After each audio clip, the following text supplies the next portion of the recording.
Amém, amados. Glória a Deus. Eu queria, antes de nós lermos essa passagem poderosa, maravilhosa, tudo na Bíblia é maravilhoso, eu queria que você colocasse a mão sobre o seu coração. Né? Coloque sua mão, não importa se é direita ou se é esquerda. Coloque a mão. Eu queria que você fechasse seus olhos.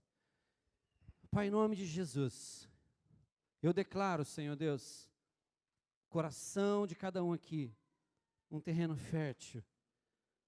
Senhor, um terreno trabalhado. Deus, e essa palavra, Senhor Deus, que vai ser lançada, Senhor Deus, que a Tua palavra diz que são sementes que caem neste terreno. E eu declaro, Senhor Deus, não é um terreno pedregoso, não é um terreno, Senhor Deus, com espinhos. Não, Senhor Deus, não é um terreno, Senhor Deus, com, Deus, é pouca vida, mas é um terreno com muita vida. E essa semente, quando cair, Senhor Deus, ela vai gerar frutos. Em nome de Jesus vai gerar frutos. E eu declaro nessa noite, todo espírito de alienação, todo espírito, Senhor, de distração, todo espírito, Senhor Deus, que tenta gritar alto, Senhor Deus, nos ouvidos, nos corações, nós declaramos agora, calem a boca. Calem-se agora em nome de Jesus. E nós declaramos, somente o Espírito de Deus pode falar e agir neste lugar, em o nome de Jesus. Em o nome de Jesus. Amém, queridos? Quem é Jesus para você? Hã? Alguém falou tudo aí, verdade? Queridos, essa é a principal pergunta que grita no teu coração, que grita na tua existência. Eu não digo nem a principal pergunta da sua vida, está entendendo? Não é nem a principal pergunta da sua vida, mas é a principal pergunta da sua eternidade. E a forma como você responde isso é o que vai definir a sua eternidade. Queridos, eu sou muito bíblico, né? Eu gosto muito de viver os princípios da palavra do Senhor. E eu quero declarar para você, queridos, que no relógio de Deus... Ah, pastor, mas Deus não tem relógio, né? Alguém pode ter, às vezes tem uns brincalhão assim, né? Que gosta de, pastor, Deus não tem relógio. Mas você está entendendo o que eu estou falando. No relógio de Deus, no kairós de Deus. Eu creio que nem está marcando mais horas. Eu creio que eu quero ser um pouco mais além e declarar que ele marca minutos e segundos. Mas o que isso quer dizer com isso, pastor? É o tempo da vinda do Senhor Jesus. Você consegue entender isso? A palavra do Senhor diz que quando Jesus, ele deu ordem aos seus discípulos lá em Atos 1, ele falou assim, ide por todo mundo e pregai o evangelho. Todo aquele que crer, aquele que me confessar como Senhor, aquele que realmente entender e viver essa realidade poderosa do senhorio de Cristo, esses serão salvos. Né? Diz que quando ele foi assunto aos céus, o pessoal ficou olhando e diz que uma nuvem o cobriu. Daí um anjo chegou e falou assim, varões galileus, esse mesmo Jesus, presta atenção nisso, esse mesmo Jesus que vocês viram subir, um dia ele há de voltar. Queridos, eu não sei como é que você está vivendo esses últimos momentos, esses últimos segundos da igreja, presta atenção, da igreja sobre a face da terra. E o que vai definir é como você tem respondido essa questão de quem é Jesus para você. Amém? Abra lá em Mateus 16, 13 e 18. Fala assim, chegando Jesus às partes de Cesareia de Filipe, interrogou os seus discípulos dizendo, quem dizem os homens ser o Filho do Homem? O que o povo está dizendo quem eu sou? O que se ouve por aí, Davi? Christian, o que se ouve por aí? Quem as pessoas estão dizendo ser Jesus? Se a gente abrisse aqui, às vezes nós iríamos escutar em versões. Mas Jesus estava interessado em pegar aqui os seus. E eles disseram, uns João Batista. Uau, né? Jesus poderia ter até dito, uau, eles me comparam com João Batista. João Batista foi um homem excepcional, né? Foi naquilo que Jesus diz sobre ele, dos nascidos de mulher. Não houve ninguém maior do que João Batista.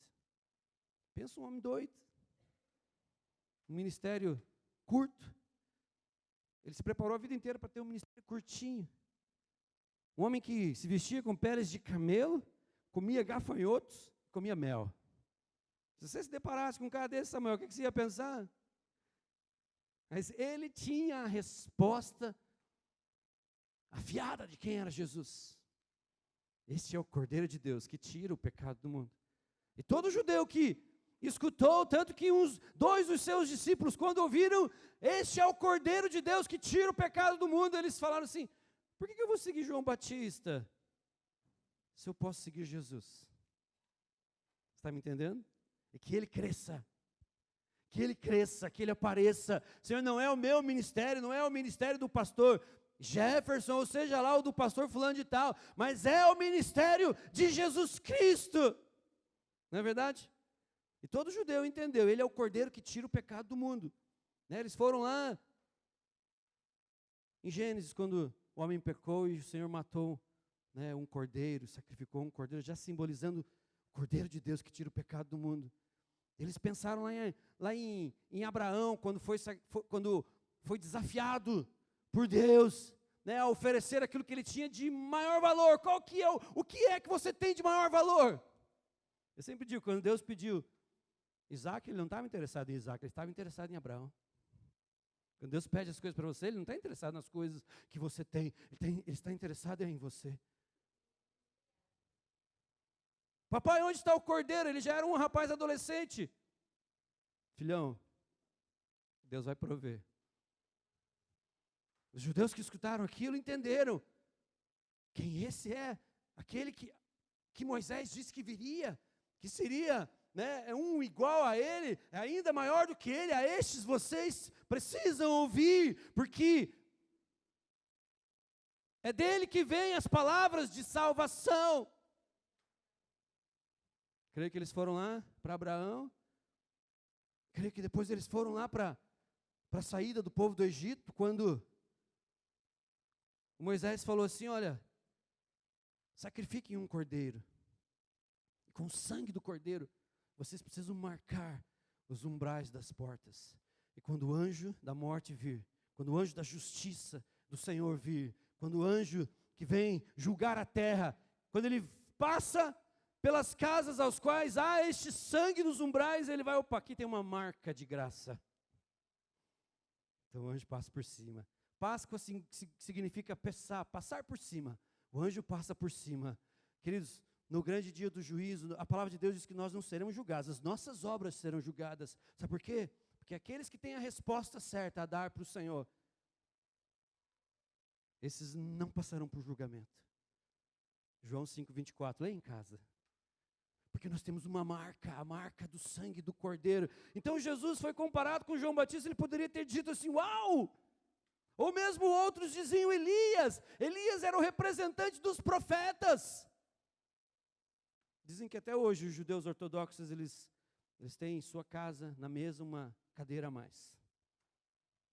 Porque eles falam que um dia Elias virá e sentará neste lugar. Tal é a consideração pelo profeta Elias. Tanto que, quando Jesus foi transfigurado à vista de Pedro, João e Tiago, quem apareceu nesse momento? Moisés, que simbolizava a lei, e Elias, que simbolizava os profetas. E o Pedro falou assim, uau, Senhor, a gente poderia fazer uma cabaninha aqui, a gente poderia honrar esses personagens. É algo fantástico, nós estamos diante da lei e diante dos profetas, e o Senhor interrompe a conversa. Espera aí, vocês não estão entendendo, rapaziada. Vocês não estão entendendo. Eu estou apresentando para vocês alguém que é maior do que a lei, é maior do que Moisés, é maior do que Elias. Este é o meu filho amado, em quem eu tenho o meu prazer. Consegue entender? Uau! Jesus, tu és maior do que eu imaginava.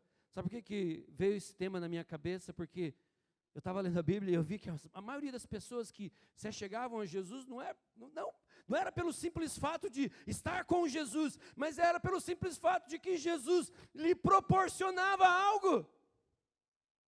As multidões eram alimentadas e eles voltaram. E mesmo Jesus lá em João 6, se não me engano, falou assim, vocês vêm por causa do pão que eu estou te dando, por causa da multiplicação dos pães, mas vocês não vêm a mim por causa da palavra que foi ministrada, porque vocês buscam uma resposta existencial, eterna para a vida de vocês. Poderiam dizer que era Elias, ou outros, Jeremias, ou um dos profetas. Disse-lhe ele, e vós? Então, primeiro Jesus abriu uma pergunta geral, quem dizem que eu sou? O que estão dizendo aí fora que eu sou? E vocês? E você? E você, Jefferson? Quem você diz que eu sou? A forma como você vive declara quem eu sou na tua vida. Consegue entender isso? Eu amo demais ler sobre os moravianos. Eram gente doida. Eles amavam tanto o Evangelho, eles amavam tanto a Jesus, que eles falavam assim, qual país tem uma necessidade daquilo que eu sei fazer, porque eu quero ir para lá me entregar totalmente para a evangelização, totalmente ao senhorio de Cristo. O lema deles é que o Cordeiro receba a recompensa pelo sacrifício que Ele fez através da minha vida. Os caras são tão loucos que eles começaram uma vigília de oração. Vamos fazer uma vigília de oração. Começou 3, 4, 5 pessoas, eles começaram a orar. De repente essas 3, 4, 5 pessoas virou 100, 200, 300, 1000 pessoas. E eles começaram a orar um ano. Consegue entender isso, Cristian? Oraram um ano. Oraram 2, 3 anos, 4 anos, 5 anos, 6 anos, 7 anos, 8 anos, 10 anos, 20 anos, 30 anos, 50 anos, 70 anos, 80 anos, 100 anos. O que esses caras tinham? Esses caras mudaram o mundo. Tem gente que gosta de John Wesley. John Wesley só foi John Wesley porque um dia, indo para os Estados Unidos, ele encontrou com uns caras malucos. O barco estava naufragando. John Wesley estava lá, Senhor, meu Deus, eu estou com medo de morrer. De repente tinha uns caras lá cantando. Mais perto, não é essa música, né, mas quero estar, meu Deus, de ti, ainda que seja dor, que me una a ti. É legal a tradução dessa canção, que ela fala assim, it is well, it is well, it is well with my soul. Está tudo bem, está tudo bem, está tudo bem com a minha alma, mesmo no meio das tempestades. Consegue entender isso? Está tudo bem. Eram pessoas que o Senhor, se Ele chegasse a eles, e aí, moravianos, quem eu sou para você? Jesus, Tu és o nosso Senhor, e não importa o que esteja acontecendo ao nosso redor, nós estamos alicerçados nesse senhorio. Está entendendo onde eu quero chegar nessa noite? Se você perguntasse para Simão, o leproso, Rony, quem é Jesus para você? Engraçado, né? Marcos 14 fala que Jesus foi comer na casa de Simão, o leproso. Mas ele já não era mais leproso. Mas a Bíblia diz que ele era leproso. Se você abrir Marcos 14, você vai achar isso. O que aconteceu? O que aconteceu? Com certeza Jesus o curou. Mas ele não honrou Jesus. Daí entra uma mulher, Lucas 7 fala a mesma passagem. Marcos 14 omite que ela era pecadora. Lucas 7 fala que ela era pecadora. Lucas 7 omite que Simão era leproso. Marcos 14 confirma que ele era leproso. Ele passou por um processo de cura. Mas se você perguntasse para ele, quem é Jesus? Eu acho que ele não era um profeta, não. Porque aquela mulher pecadora chegou e eu fiquei indagando no meu coração. Se ele realmente fosse profeta, ele não atenderia essa mulher da forma como ele está atendendo. Agora, se você perguntasse para essa mulher, Cristiano, quem é Jesus para você? Já pensou a resposta que ela daria? Ele é o merecedor de tudo aquilo que eu tenho. Eu tinha algo guardado preparado para algo especial na minha vida. Mas eu olhei e eu falei assim, não existe momento mais especial do que esse, de ter a oportunidade de honrar a Jesus com aquilo que eu tenho de melhor. Uau! Se você perguntasse para Barrabás, quem é Jesus para você, Barrabás? Cara, esse cara foi a minha salvação da morte na mão dos romanos. Se você perguntasse para a mulher sírio-fenícia, quem é Jesus para você? Ele é o Senhor que curou a minha filha. Mas o Senhor está interessado não naquilo que essas pessoas dizem. O Senhor está interessado naquilo que você diz, naquilo que você vive, naquilo que eu vivo, naquilo que eu estou dizendo em todos os momentos, em todos os lugares que eu ando, tudo que há em mim, o que eu digo, quem Jesus é.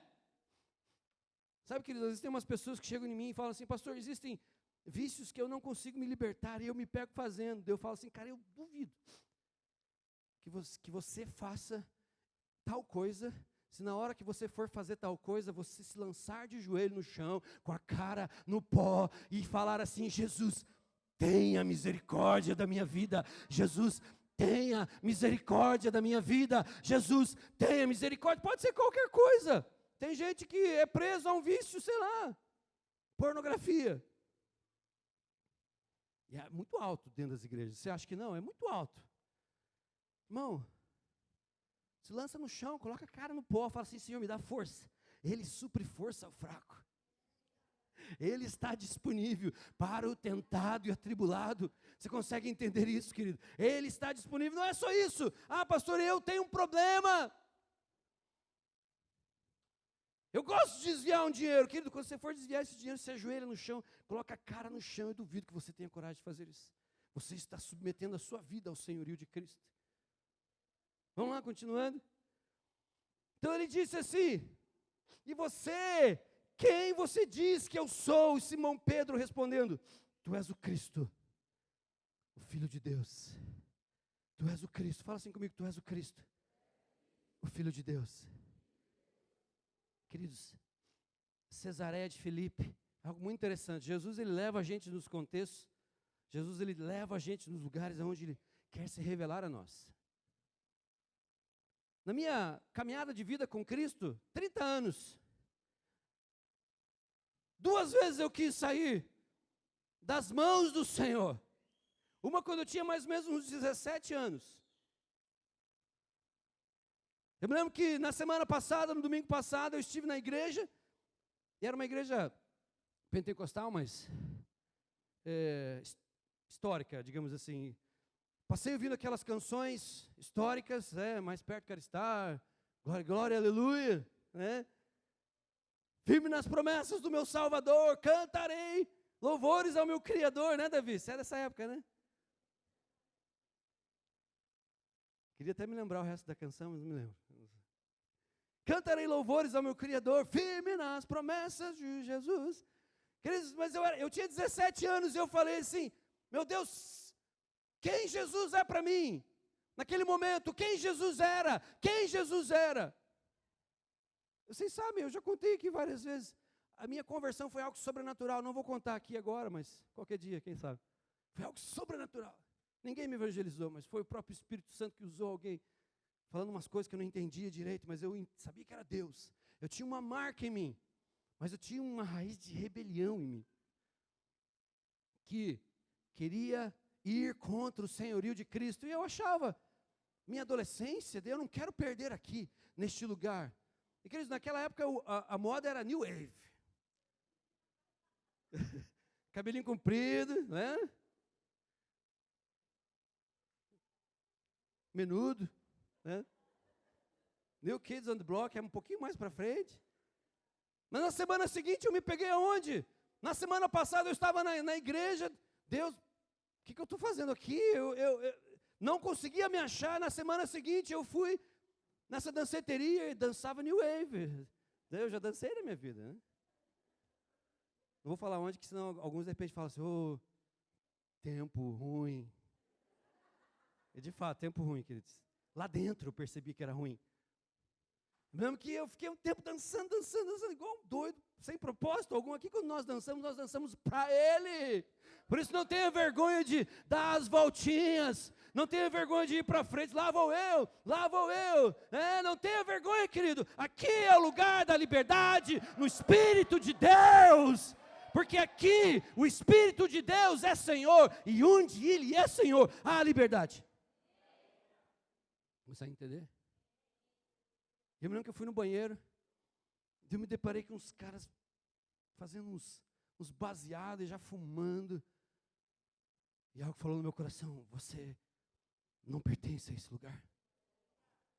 Eu olhei e falei, eu não entendi direito, era uma voz dentro de mim, não uma voz audível, mas algo falou forte no meu coração: você não pertence a esse lugar, você não pertence a esse lugar, você não pertence a esse lugar, não pertence a esse lugar. Era o senhorio de Cristo querendo se instaurar na minha vida, querido. Sabe o que eu fiz? Na semana seguinte estava cantando glória, glória, aleluia. Que coisa fantástica, queridos. Ele é o Deus que vai atrás. A história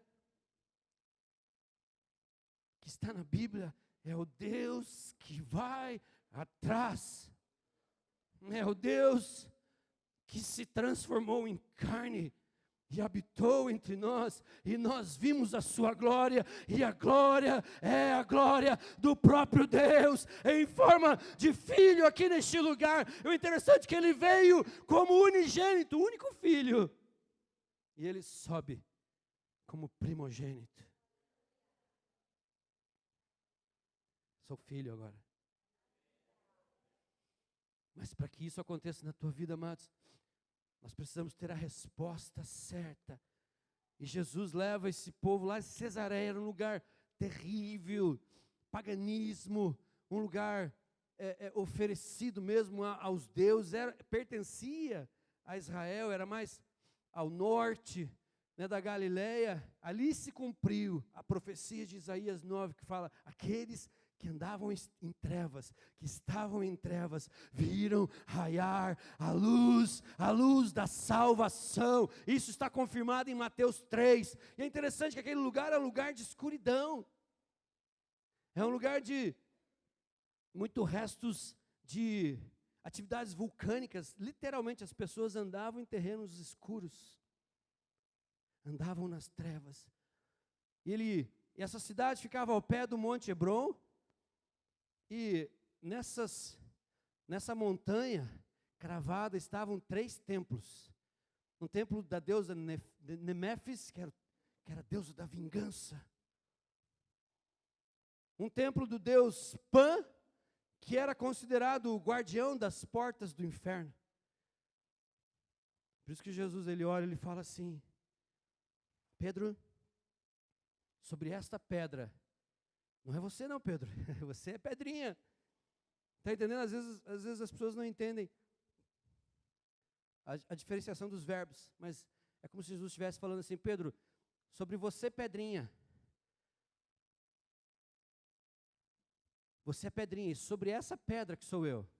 Eles estavam vendo aquele monte frondoso, aquele monte imponente, e os templos estavam cravados. Olha, sobre esta pedra, eu, Cristo Jesus, sobre esta pedra eu edificarei a minha igreja, e a minha igreja serão daqueles que me reconhecem como Senhor. E as portas do inferno não prevalecerão contra esta igreja que eu estou edificando. Naquele lugar tinha uma gruta que eles consideravam que era a entrada do inferno. Então Jesus levou ele naquele lugar de paganismo, de tristeza, de dor, para se revelar como o Cristo. Quem era o Cristo, amados? Se você estudar o contexto de quem era o Cristo, Cristo era o Messias, Cristo era o Senhor de todas as coisas, Cristo era aquele ao qual nós poderíamos dizer: tu és o meu dono.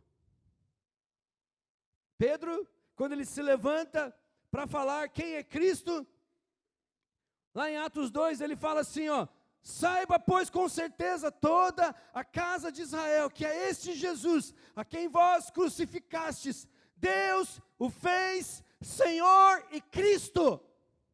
Quem é Jesus para você? Queridos, existem muitos pensamentos por esse mundo afora, aí nesse contexto pós-modernismo que a gente está vivendo. Quando você chega e fala para alguém assim, ó, eu conheço a verdade absoluta, as pessoas vão rir de você. Você está entendendo? Eles não falam que Jesus é a verdade absoluta. Jesus pode se transformar numa verdade para você, mas ele não é a verdade absoluta. Eu afirmo que é a verdade absoluta, amém, queridos? É a verdade absoluta. Tanto que em alguns lugares que ensinam a Bíblia, eles nem sabem mais o que é a Bíblia. Uns dizem que a palavra de Deus já não é mais a palavra de Deus. Ela contém a palavra de Deus. Então aquilo, nem tudo que está lá é a palavra de Deus. Outros dizem, não, isso aqui, ela pode se transformar em palavra de Deus para você, mas não necessariamente é a palavra de Deus para mim. Você está entendendo? Eu fiz teologia num seminário que na época tinha alguns professores liberais e queridos, eu penso, quanta besteira eu aprendi. Quanta porcaria eu aprendi. É o que minou a igreja da Europa. Hoje os europeus eles se consideram pós-cristãos, porque a teologia liberal entrou lá dizendo, não, Cristo não é realmente esse que, não é realmente aquilo que está escrito na Bíblia, nós nem podemos comprovar que ele existiu historicamente. Mentira. Mas eles acreditaram naquilo. Hoje, se você pergunta para 50% dos cristãos da Inglaterra, 50% dos cristãos daqueles, qual a tua religião? Cristão. Você crê que Jesus ressuscitou? Não, eu creio que é a mitologia. É quando você vê aquele esfriamento total, nós podemos entender. Se nós perguntássemos para esses homens, quem é Jesus para você? O que eles responderiam? Algo que foi criado. Queridos, é muito importante que você saiba realmente quem Jesus é para você, porque a palavra de Deus diz em Mateus 7, que naquele dia, no grande dia, muitos chegarão falando assim, Senhor, Senhor, em teu nome nós expulsamos demônios, em teu nome nós curamos os enfermos, em teu nome nós fizemos isso, em teu nome nós fizemos aquilo. Jesus vai olhar para eles e vai falar assim, Mateus 7, 22, não vos conheço. Mas como é que eles conseguiram fazer isso? É o nome de Jesus. Está entendendo? O nome, nós não temos ideia do que o nome de Jesus faz. Por isso essa pergunta precisa ser muito bem respondida. A pessoa que está te perguntando nessa noite, não é o pastor Jefferson, não é o homem Jefferson, mas é o próprio Jesus está te perguntando, filho, filha, quem eu sou para você? Até onde você quer ir por mim? Interessante que Pedro não tinha entendido isso até um tempo atrás, mas depois, quando eles entenderam, diz, Atos 5, se não me engano, diz que eles levaram uma camaçada de pau dos religiosos, dos fariseus, e diz a palavra de Deus que eles saíram de lá sorrindo, doídos, mas saíram sorrindo. Que lindo, de repente alguém passou por ele, o que vocês estão tão alegres? A gente acabou de apanhar, nós levamos 40 chibatadas, mas por que vocês estão tão felizes? É porque nós somos achados dignos de não somente falar do Evangelho, mas de sofrer pelo nome do nosso Senhor. Quer dizer, às vezes você e eu somos muito condicionais com o Senhor. Quem é Jesus para você? Quem é Jesus para você? Quem é Jesus para você? Muitos acreditam que realmente Jesus é um profeta. Eu passei por uma experiência há uns anos atrás. Estava vendo, 6 anos atrás, e estava sentado numa mesa, eu trabalhava numa empresa onde eu era gerente de logística e meu chefe me levava com ele pelo mundo afora. Certa vez ele me levou para a Turquia, e sentado à frente daqueles muçulmanos, um deles descobriu que eu era pastor, não sei como. E ele começou a me desdenhar, ele falou assim, mas não é retrocesso? Como assim retrocesso? What do you mean by that? O que você quer dizer com isso?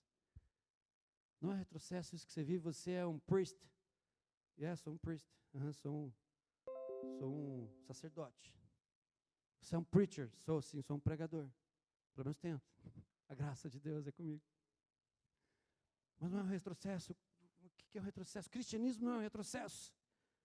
Eu falei, não é retrocesso. Por que você diz isso? Porque analise bem, Jesus é só um profeta. Mas quem te diz que ele é só um profeta? O nosso livro diz que ele é só um profeta. E é algo natural. Eles reconhecem o pai Abraão. Eles reconhecem, eles sabem que o judaísmo teve um valor, mas era um valor passageiro. Depois o cristianismo substituiu o judaísmo na mente deles. E depois veio Maomé, o grande profeta deles. Então não existe mais algo a ser substituído. Eu falei, e ele me afrontava, ele me ironizava. Eu falei, cara, eu falei bem educadamente. Eu falei assim, uma não é um retrocesso, outra vocês estão enganados. Deus, Ele é Pai. Ele é Pai do meu Senhor e Salvador Jesus Cristo. E Jesus não é só meu Senhor, mas Ele é meu Salvador. Eu quero te dizer mais, Ele morreu sim. Ele morreu, mas Ele ressurgiu dentre os mortos. Ele ressurgiu dentre os mortos. Agora, o teu Maomé continua morto. Mas falando com educação, teu Maomé continua morto. E meu Jesus, Ele está vivo. E digo mais, and beyond, Ele está sentado à destra do Deus Pai Todo-Poderoso, e Ele rege as nações, e Ele rege o mundo. Ele veio para esse fim, para ser Senhor de todas as coisas. Claro que não foi com essa eloquência. Eu quero te dizer mais, o Deus Criador de todas as coisas não é lá. E o olho dele, ele cortava aquela carne de, eu acho que é por isso que eu odeio tanto carneiro, lamb, sabe, ovelha, essas coisas. Nunca me convide para comer ovelha. Pode ser do jeito que você queira fazer, nunca me convide. Ele cortava aquilo, eu ficava imaginando, eu acho que ele imagina que está me cortando ali. Tanta raiva que ele ficou. Eu quero te dizer outra coisa. Deus nunca se revelou com o nome. A gente usa Jeová e Yahvé, mas na verdade Ele se revelou como um tetragrama sagrado. Ele falou para Moisés, Moisés, eu sou o que sou. Eu não mudo, eu sempre serei o que sou. Eu sou aquele que nunca muda. Tanto que Tiago, irmão de Jesus, ele escreve na sua epístola, que todo dom perfeito, toda boa dádiva, vem do Pai das luzes, em quem não há mudança e nem sombra de variação. Deus não se revelou, o Pai não se revelou com um nome, Ele se revelou num estado de imutabilidade. Eu falei assim, a revelação máxima que nós temos é Jesus Cristo, e Ele é Deus. E se você não aceitá-lo como Senhor, primeiro Senhor, depois como Salvador, cara, aquele negócio que vocês falam de mármore de fogo pode estar reservado para você. Então alguns creem que Jesus era um profeta. Outros dizem que Jesus foi um revolucionário, tanto que surgiu na América Latina alguns anos atrás a teologia da libertação. Cara, quando você usa aquela fotinho do Che Guevara, jovens, quando você usa aquela fotinho do Che Guevara, rasga essas camisas. Che Guevara foi um assassino, um assassino de crianças.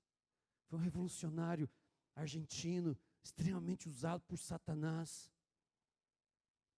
Talvez você é fã de Marx. Eu leio as coisas dele também, tem algumas que eu gosto. Mas não existe lugar no mundo que quando se excluiu Deus, deu certo. Não existe nenhuma nação, me mostre uma nação, me mostre um povo que se envolveu com o comunismo, com o socialismo que deu certo. Só em livro. Socialismo e marxismo só dá certo em livro, querido.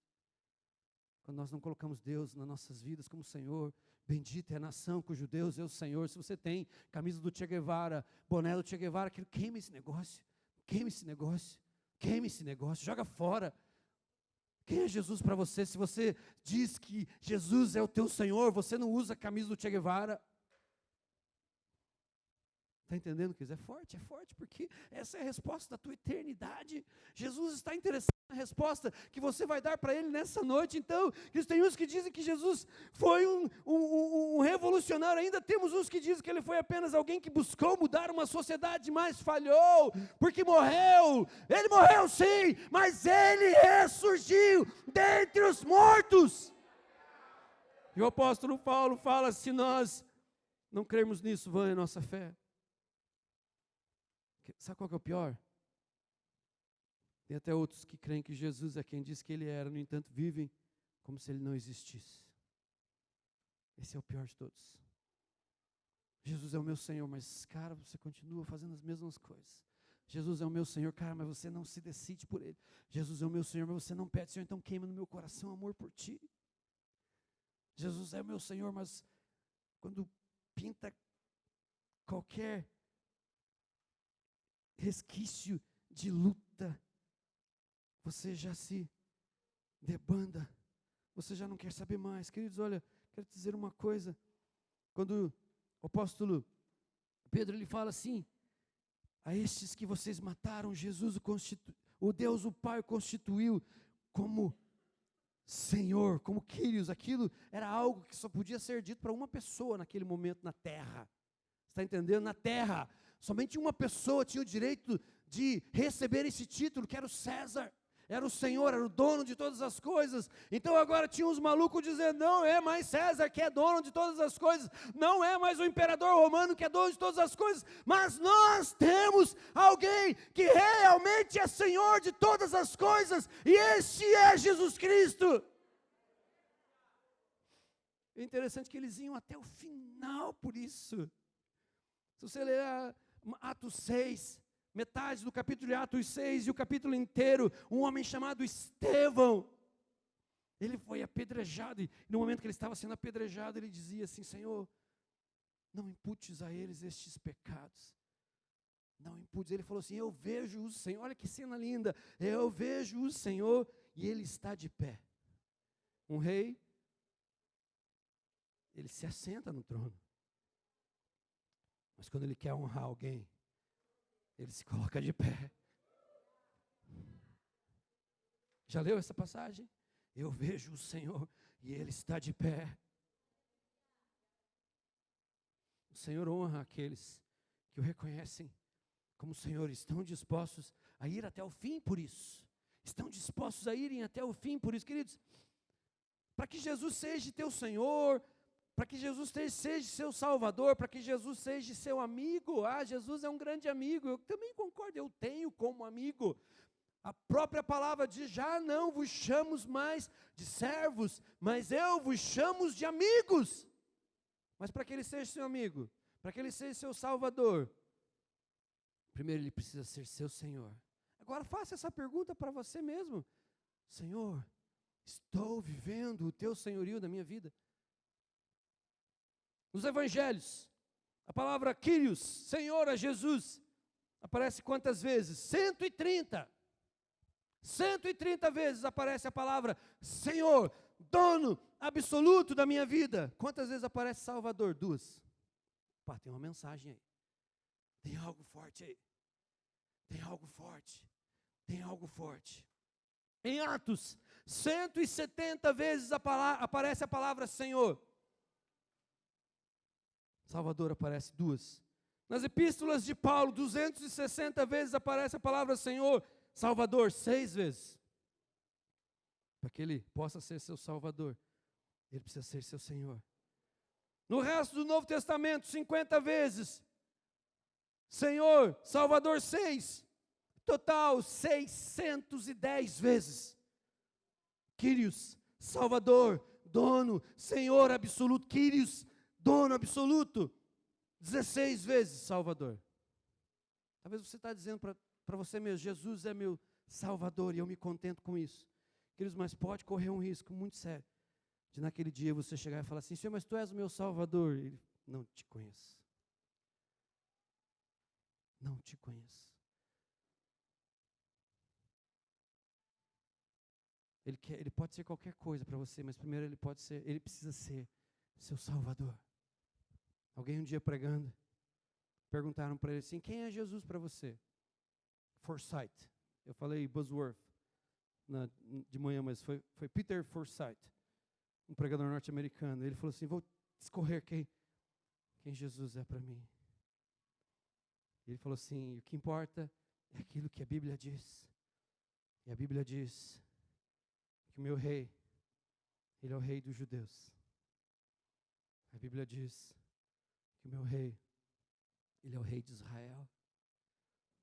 A Bíblia diz que o meu Rei, Senhor, Ele é o Rei da justiça. A Bíblia diz que o meu Rei, Senhor, Ele é o Rei da história. A Bíblia diz que meu Rei, Senhor, Ele é o Rei dos céus. Ele é o Rei da glória. Ele é o Rei dos reis. Ele é o Senhor dos senhores. Este é o meu Rei.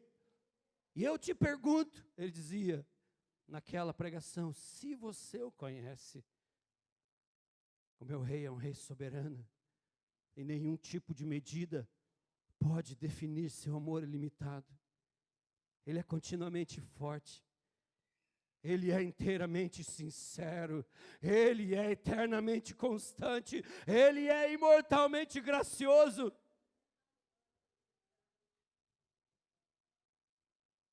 Ele é imperialmente poderoso. E Ele é imparcialmente misericordioso. E eu te pergunto se você o conhece. Ele é o maior fenômeno que já cruzou o horizonte desse planeta. Ele é o Filho de Deus. Ele é o Salvador do pecador. Ele é a chave da civilização. Ele é incomparável. Ele é único. Ele é a ideia mais elevada em literatura. Ele é a mais alta personalidade em filosofia. Ele é fundamental teologia. Ele é fundamental doutrina da verdadeira teologia. Será que você o conhece? Ele é o único qualificado, presta atenção. Ele é o único que tem todas as características para ser um Salvador totalmente suficiente. Será que você o conhece e eu o conheço? Ele supre força ao fraco. Ele está disponível para o tentado e atribulado. Por isso que eu falei, Ele está disponível. Então, quando você estiver diante de uma situação, clama por Ele.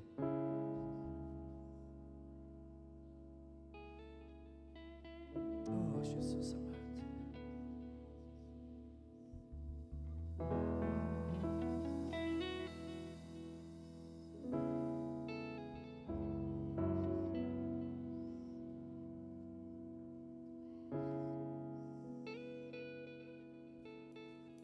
Ele é disponível para você nessa noite. Ele sempre está disponível. Ele é a chave do conhecimento. Ele é a fonte da sabedoria. Ele é a entrada do livramento. Ele é o caminho da paz. Ele é a rodovia da justiça. Ele é a estrada da santidade. Ele é o portal da glória. Será que você e eu o conhecemos? Será que nós o conhecemos? A sua vida é inigualável.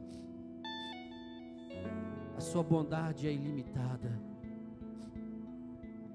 A sua misericórdia é para sempre. O seu amor nunca muda. A sua palavra basta. A sua graça é suficiente. O seu reino é reto. O seu jugo é suave e o seu fardo é leve. Ele dizia, bem, eu queria poder descrevê-lo a você, mas ele é indescritível. Ele é compreensível. Ele é invencível, Ele é irresistível. Você não pode tirá-lo de sua mente. Você não pode largá-lo de sua mão. Você não pode viver mais do que Ele. Você não pode mais viver sem Ele. Sabe, os fariseus, os religiosos, eles descobriram que não poderiam parar Jesus. Pilatos não encontrou culpa alguma nele. Tanto que a pergunta foi, eu tenho poder para fazer aquilo que eu quero com você. Mas Ele disse: nenhum poder teria sido dado se do céu não viesse isso para você. E para isso eu nasci, para ser Senhor e Rei. Herodes não pôde matá-lo, a morte não pôde dominá-lo, e a sepultura não pôde retê-lo. Este é o meu Senhor, este é o meu Rei, este é o meu Senhor. Eu queria que você perguntasse para Ele: Jesus, Tu tens reinado na minha vida? Será que eu tenho te deixado reinar na minha vida? Será que eu tenho te deixado reinar na minha vida? Ou o meu eu está reinando em minha vida? Há muitos anos atrás, tiraram Deus do centro e colocaram o homem no centro. Mas a mensagem nunca mudou. Não é o homem, não é você. É somente Ele. É tudo sobre Ele, é tudo sobre Ele, é tudo sobre Ele. Tudo é dele, tudo é dele, tudo é por Ele, tudo é através dele. Querido, e você só consegue se encontrar existencialmente quando você diz: Senhor, reina sobre mim, reina sobre mim, reina sobre mim.